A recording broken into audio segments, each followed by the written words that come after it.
খোলা আকাশের নিচে তরুণ তরুণীদের সঙ্গে আজ আড্ডা দিলেন বিএনপি চেয়ারম্যান তারেক রহমান। রাজধানীর একটি পার্কে বিএনপির এই আয়োজনে রিল মেকিং প্রতিযোগিতায় বিজয়ী 10 জন অংশ নেন।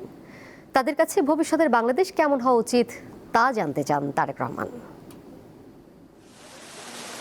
গুলশানের বিচারপতি শাহাবুদ্দিন পার্ক, শনিবার দুপুর 2টা। একদল তরুণ তরুণীর সঙ্গে আড্ডায় বসেছেন বিএনপি চেয়ারম্যান তারেক রহমান, সঙ্গে মেয়ে জাইমা রহমান। বিএনপি চেয়ারম্যান দেশে ফেরার পর সর্বোচ্চ নিরাপত্তার যে আনুষ্ঠানিকতা তা নেই এখানে। আপনি যখন ইউনিভার্সাল করে দিবেন তখন কিন্তু এটার প্রতি ওই আকর্ষণ কমে যাবে। বিএনপির দেশ গড়ার প্রস্তাবিত পরিকল্পনায় জনগণকে সরাসরি সম্পৃক্ত করার লক্ষ্য নিয়ে আমার ভাবনায় বাংলাদেশ শিরোনামে জাতীয় রিল মেকিং প্রতিযোগিতার আয়োজন করে বিএনপি।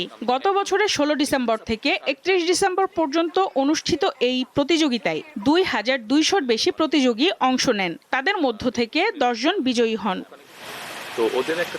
প্রতিযোগিতায় অংশগ্রহণকারীরা বিএনপি প্রস্তাবিত ফ্যামিলি কার্ড, কৃষক কার্ড, স্বাস্থ্য, কর্মসংস্থান, শিক্ষা, পরিবেশ, ক্রীড়া, ইমাম মুয়াজ্জিনের সম্মান, প্রবাসী, দুর্নীতিমুক্ত বাংলাদেশ এবং আমি যেমন দেশ চাই, এই 11টি থিমের যে কোনো একটির ওপর ভিত্তি করে রিল তৈরি করেন।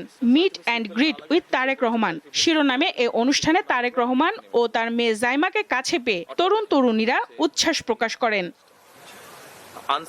আগামীতে বিএনপি কোন কোন জায়গায় কাজ করতে পারে এ বিষয়ে তরুণ তরুণীদের ভাবনা সম্পর্কে জানতে চান তারেক রহমান। আমরা ইনশাআল্লাহ গভর্নমেন্ট ফর্ম করলে আমরা education ministry, cultural ministry, science and technology ministry and sports ministry, এই চারটাকে আমরা একটা টিম করে কাজ করব। আমরা যাচ্ছি বছরে মোটামুটি 12 মাসের মধ্যে 10 মাস বাচ্চাদেরকে আমরা ব্যস্ত রাখবো। আপনি পড়ালেখাটাকে আমরা একটু ফান হিসাবে নিয়ে আসতে চাচ্ছি, ইজি করে আনতে চাচ্ছি। তরুণ তরুণীদের বিভিন্ন জিজ্ঞাসার জবাব দেন বিএনপি চেয়ারম্যান।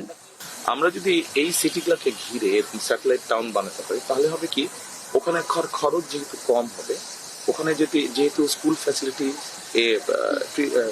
চিকিৎসা হেলথ ফ্যাসিলিটি এগুলো বিল্ড আপ করবো, আমরা সিকিউর থাকবে জায়গাগুলো, খরচ কম হলে তখন আমরা ধরে নিতে পারি, যেটা আমরা দেখেছি দ্বীপের অন্যান্য দেশে যারা এখন করেছে তারা ওই জায়গায় চলে যায়। দেশ গড়তে সবাইকে ঐক্যবদ্ধ হয়ে কাজ করার কথা বলেন বিএনপি চেয়ারম্যান। সঞ্জিদা প্লাবনী, দীপ্ত সংবাদ, ঢাকা।